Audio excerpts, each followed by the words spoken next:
बहुत समय पहले की बात है। एक गांव के बाहर जंगल था जिसमें एक बहुत भयानक भूतिया भैंस रहती थी। जंगल से होकर एक नदी निकलती थी, इसलिए गांव की औरतें छठ मैया की पूजा करने उसे नदी पर जाती थी। वह भूतिया भैंस हर साल उस नदी पर औरतों को छठ मैया की पूजा करती हुई देखी थी और वह दूर से छठ मैया को नमस्कार करके वहां से चली जाती थी।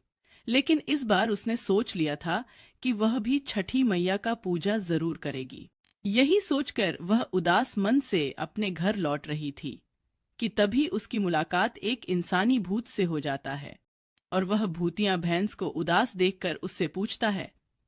फिर वह भूतिया भैंस उसे सारी बात बता देती है। अरे, तू इसमें इतना परेशान होने की क्या बात है भूतिया भैंस। अगर तुम्हें पूजा करना है तो तुम तो पूजा कर सकती हो, लेकिन मैंने सुना है ओट की छठी मैया की पूजा में बहुत सारी सामग्री लगती है, तो उसके लिए तुम्हें बहुत मेहनत करनी पड़ेगी। तुम ऐसा क्यों नहीं करती? तुम जंगल से बहुत सारी बांस की सूप और दौरा बना लो और इंसान का रूप बदलकर उन्हें बाजार में बेचने चली जाओ। लोग तुम्हारे सूप और दौरा को खरीदेंगे तो उससे तुम्हारी अच्छी खासी कमाई हो जाएगी। उससे तुम छठी मैया के पूजा की सामग्री ले लेना और खुशी खुशी छठी मैया की पूजा करना। अब जल्दी करो, तुम्हारे पास समय बहुत कम है। तुम जल्दी सूप और दौरा लेकर बाजार में चली जाओ। भूतिया भैंस जल्दी से इंसान का रूप बदलती है और सूप और दौरा लेकर बाजार में बेचने चली जाती है और वहां पहुंचकर आवाज लगाकर सूप और दौरा बेचने लगती है। सूप ले लो, दौरा ले लो, अच्छे सूप और दौरा है बाबू। वह सुबह से शाम तक सड़क के किनारे बैठकर सूप और दौरा बेच रही होती है। सूप ले लो, दौरा ले लो, बड़े अच्छे सूप दौरा है बाबूजी, आप खरीद लो, मैं आपको कम पैसे में दे दूंगी। लेकिन उसका एक भी सूप दौरा नहीं। वह उदास होकर जंगल वापस लौट आई है। वह वापस से भूतिया भैंस के रूप में आ जाती है और जंगल में जाकर उसे इंसानी भूत से कहती है और उस भूत से रोते हुए उसे सब कुछ बताने लगती हैं। भूत भैया, तुमने जैसा बोला था मैंने वैसा ही किया। पूरा दिन बाजार में बैठकर मैं सूप और दौरा बेचा, लेकिन मेरा एक भी सूप और दौरा नहीं बिका। अब आप ही बताओ मैं क्या करूं? मैं छठी मैया की पूजा का सामान कहाँ से लाऊं? एक तो मैं भूत प्रेत हूँ, दूसरे मेरे पास पूजा का कोई सामान नहीं है, मेरे पास कुछ पैसा नहीं। चिंता क्यों कर रही हो भूतिया भैंस? तुमने सच्चे मन से छठी मैया का पूजा करने को सोचा है, वे तुम्हारी मदद जरूर करेगी। देखना, कल तुम्हारा सूप और दौरा दोनों बिक जाएंगे और तुम्हारी अच्छी खासी कमाई भी हो जाएगी। दूसरे दिन वह फिर से सूप और दौरा लेकर बाजार पहुंच जाती है। वह जैसे ही आवाज लगाकर सूप दौरा बेचने लगती तो छठी मैया की कृपा से उसकी दुकान पर ग्राहक आना शुरू हो जाते हैं। देखते ही देखते उसका सारा का सारा सूप और दौरा बिक जाता है। वह खुश होकर छठी मैया की पूजा का सारा सामान लेकर खुश होकर वह जंगल वापस लौट आई है और पहली बार उसने सच्चे मन से छठी मैया की पूजा की। छठी माई के पावना बरतिया, बरत करब हम जरूर। भले ही वह भूत और चुड़ैल थी, लेकिन पूजा करते ही छठी मैया की कृपा से उसे चुड़ैल रूप से मुक्ति मिल जाती है, जो भूत और चुड़ैल बनकर इधर उधर भटक रही थी। अब वह साधारण औरत बनकर गांव में रहती है और हर साल छठी मैया का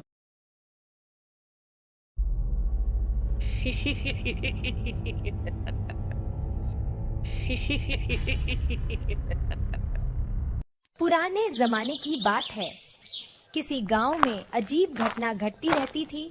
वहां खेत में काम करने औरतें जाती थी। उस गांव के आदमी लोग दिन भर इधर उधर घूमते रहते थे। वह ना तो घर का काम करते थे और ना ही खेत में काम करने जाते थे। उन सब की पत्नी ही सारा कारभार संभालती थी। फिर भी वे सब अपनी पत्नियों की कद्र नहीं करते थे। दिन भर उनके काम करने के बाद भी उन्हें खरी खोटी सुनाते रहते थे। अरे जल्दी जल्दी घर का काम खत्म करो, नहीं तो मार मार के तुम्हारी चमड़ी उधेड़ दूंगा बेवकूफ कहीं की। देख रहा हूं आजकल बहुत जवान चल रही है तुम्हारी, ज्यादा बकर बकर करेगी तो घर से बाहर फेंक दूंगा। अरे मैं कहाँ कुछ बोल रही हूँ, आप तो बेकार ही मुझ पर गुस्सा कर रहे हो। आखिर मैं भी तो इंसान ही हूँ। दिन भर भाग दौड़ करते करते मैं थक जाती हूँ। आपको थोड़ा सा भी अपनी पत्नी पर दया नहीं आती। आप अगर खेत के कामों में मेरा थोड़ा हाल बता दो तो काम जल्दी खत्म हो जाएगा और मुझे भी मदद मिल जाए। बेचारी औरतें रोती रोती अपने घर का काम खत्म करती है और फिर सब एक साथ अपने खेत में काम पर चली जाती है। वे सब जब खेत पर पहुंचती है तो वे सब अपने घर की बातें एक दूसरे से बताती है कि उन सब के पति कैसे हैं। हम सब दिन भर खेत में और घर में काम करती रहती है, फिर भी हमारे पतियों को हमारे काम के कद्र नहीं रहती।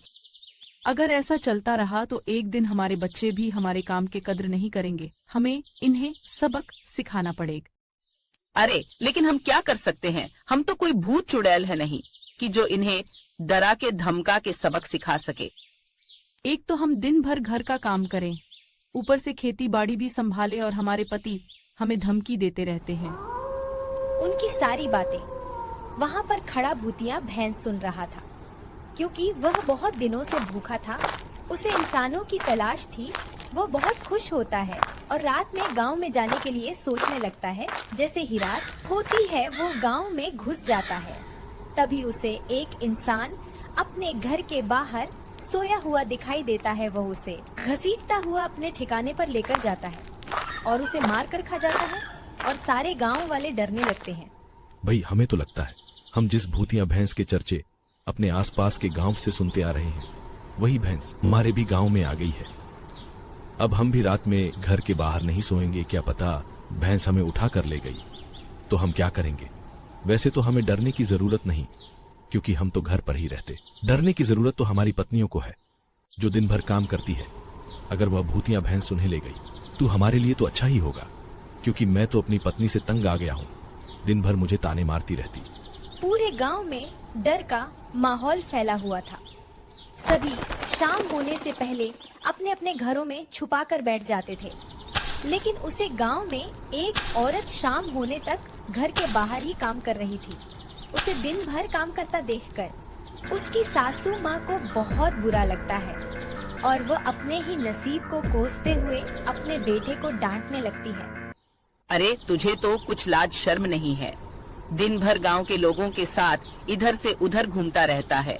तुझे पता है गांव में भूतिया भैंस का आतंक छाया है, फिर भी मेरी बहू दिन रात तक काम करती रहती है और तू घर में बैठ। अगर मेरी बहू को कुछ हुआ तो तू याद रखना, मैं तुझे घर से बाहर निकाल दूंगी, फिर मुझे मत कहना। अरे मेरी कुछ भी गलती नहीं है, फिर भी पता नहीं क्यों माँ मुझे ही डरती रहती है। किसने बोला उसे काम करे? अगर उसे भूतिया भैंस उठा कर ले जाए तो उसमें मेरी क्या गलती है? उसकी वजह से मुझे हमेशा डांट पड़ती है। मैं तो सोने जा रहा हूँ।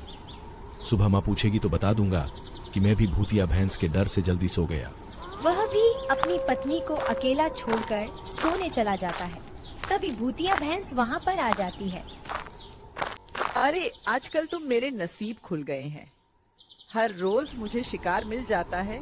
अब तुम्हें गांव के चक्कर लगाता रहूं। वह भूतिया भैंस उसे औरत को घसीटते हुए अपने ठिकाने पर लेकर चली जाती है। सुबह होते ही जब उसकी सासू माँ उठती है तो सबसे पहले अपनी बहू को ढूंढने लगते हैं। काफी देर ढूंढने पर जब वह दिखाई नहीं देती तो वह अरे मेरी बहू दिखाई क्यों नहीं दे रही है? मैंने उसे मना किया था देर रात तक काम मत कर। कहीं उसे भूतिया भैंस उठाकर ले गई तो मैं क्या करूंगी? एक तो मेरा बेटा किसी काम का नहीं है, मेरा सहारा तो मेरी बहू ही है। अब मैं किस अपनी मदद करने के लिए बुलाऊं? गांव के सभी आदमी तो नालायक और आलसी हैं। अरे माँ, क्या सुबह सुबह इतना शोर मचा रही हो? वैसे भी भूतिया भैंस के डर से मैं देर रात तक जागता रहा। मैंने तुझे बोला था बहू का ख्याल रखने के लिए, लेकिन तू इतना आलसी है कि तू उसका भी ध्यान नहीं रख सका। मैं सुबह से उठकर उसे ढूंढ रही हूँ, लेकिन वह घर में कहीं नहीं है। पक्का उस भूतिया भैंस उठा कर ले गई। मैं तो उसे ढूंढने जा रही हूँ। तू घर में खा पी कर सो जा, क्योंकि तुझे तो अपनी पत्नी की भी परवाह नहीं। इतना बोलकर वह अपने घर से निकल जाती है।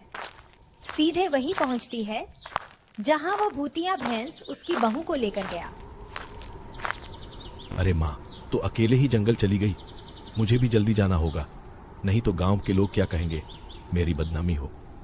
अच्छा, तो क्या ये बुढ़िया अपनी बहू को बचाने आई है? उसे क्या लगता है मैं इसे छोड़ दूंगी इसके साथ? इस बुढ़िया को भी मैं चबा चबा कर खा जाऊंगी। इसकी इतनी हिम्मत कि यह मुझे पकाने के लिए जंगल में आ गई। भैंस जैसे ही उसे देखते हैं वो दहाड़ने लगती है। उसे देखकर उसकी सासू माँ भूतिया भैंस से कहती हैं, हरी कर्मजाली छोड़ दे मेरी बहू को, नहीं तो मैं इस चाकू से तेरी सिंग तोड़ दूंगी और तुझे भी काट डालूंगी। तभी उसका बेटा भी गांव वालों को लेकर वहां पर पहुंच जाता है। इतने सारे गांव वालों को देखकर भूतिया भैंस, अरे इतने सारे गांव वाले जहाँ पर कैसे आ गए? इन्हें कैसे पता चला कि मैं इस जंगल में हूँ? मुझे यहाँ से भागना पड़ेगा, नहीं तो यह लोग सचमुच में मुझे काट डालेंगे। फिर मैं दोबारा इस गांव में कभी नहीं आ पाऊँ। भूतिया भैंस जल्दी से वहां से भाग जाती है और दूसरे जंगल में रहने के लिए चली जाती है, क्योंकि उसे गांव में सबने उसके ठिकाने को देख लिया था, इसलिए उसने वहां से भागना ही ठीक समझा। उसकी सासू मां की हिम्मत को देखकर सभी गांव वाले उनकी तारीफ करते हैं और सब अपने अपने घर वापस लौट आते हैं। उससे गांव के सभी आदमी बदल जाते हैं। वे सब अपनी पत्नी के कामों में हाथ बटाते हैं और उनकी मदद करते हैं।